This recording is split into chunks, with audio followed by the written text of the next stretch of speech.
Hello मित्रांनो, स्वागत आहे आजच्या एका नवीन व्हिडिओमध्ये।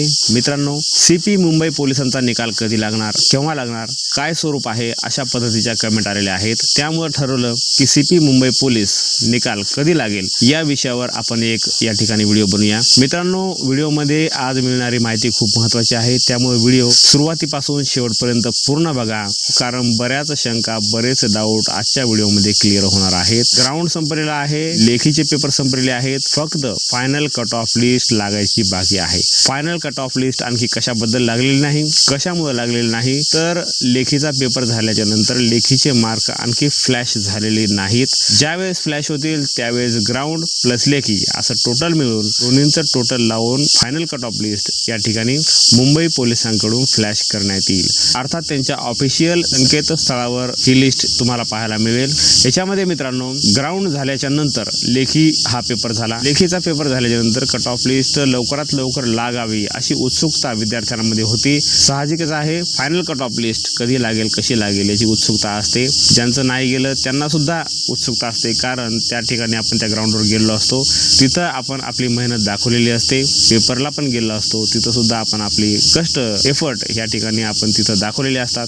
त्यामुळं त्या ठिकाणचा अंतिम निकाल काय आहे याविषयी साहजिकच आहे, सर्वांमध्ये उत्सुकता असते आणि ती असायलाच पाहिजे। लेखीचा पेपर झाल्याच्या नंतर एक साधारण अंदाजे 24 ते 27 तारखेच्या आसपास हा निकाल लागू शकतो, असा एक आपण अंदाज व्यक्त करूया। त्यानंतर जी फायनल लिस्ट आहे तिथून पुढे एक आठवडा पकडा तुम्ही, 7 ते 8 दिवस किंवा एक आठवडा, 10 दिवस पण पकडू शकता, पण त्या 10 दिवसाच्या दरम्यान तुम्हाला अंतिम यादी या ठिकाणी मुंबई पोलिसांच्या ऑफिशियल संकेतस्थळावर ही यादी प्रसिद्ध झालेली तुम्हाला दिसेल। मित्रांनो, अंतिम यादी तयार करण्यासाठी एक संपूर्ण पॅनल बसलेलं असतं। ह्या पॅनल मध्ये सर्व प्रकारचे पोलीस अधिकारी असतात, त्यांचा मंत्रालयीन स्टाफ असतो। अतिशय चिकित्सक पद्धतीनं ह्या याद्या काढल्या जातात, सेफ आणि सिक्युअर पद्धतीने ह्या याद्या काढल्या जातात। त्यामध्ये कसल्याही प्रकारची त्रुटी राहू नये, फ्लॅश करण्याच्या अगोदरच गोष्टींची काळजी घेतली जाते आणि नंतरच अंतिम यादी आपल्यापर्यंत या ठिकाणी पोहोचवण्यात येते। त्यामुळे कदाचित संपूर्ण पारदर्शकता पेपर तपासण्यामध्ये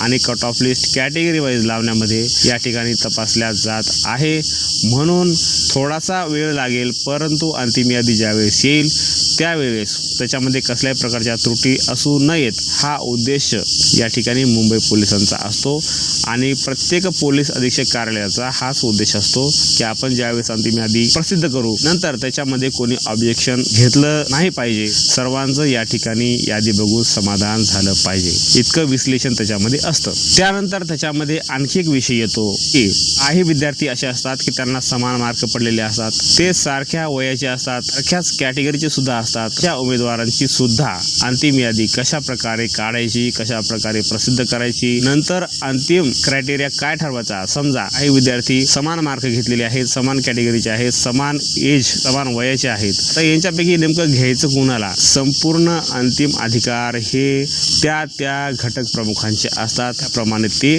त्या ठिकाणी काहीही क्रायटेरिया लावू शकतात, काहीही क्रायटेरिया म्हणण्यापेक्षा योग्य तो क्रायटेरिया लावू शकतात। एज्युकेशन क्रायटेरिया असेल, एज क्रायटेरिया असेल, किंवा आणखी काही प्रावीण्यपूर्ण काही गोष्टी एखाद्या उमेदवारामध्ये जर असतील, काही महत्त्वपूर्ण उल्लेखनीय काही कामगिरी एखाद्या विद्यार्थीची असेल, तर त्याचा सुद्धा ते विचार करू शकतात, त्याचे अधिकार हे पूर्णपणे त्यांच्याकडे असतात। परंतु हे कोणासाठी, ज्यावेळेस काही उमेदवार अशा एका सरळ रेषेमध्ये येऊन थांबतात, category wise, age wise, mark wise, त्यावेळेसच ही परिस्थिती या ठिकाणी उद्भवली जाऊ शकते।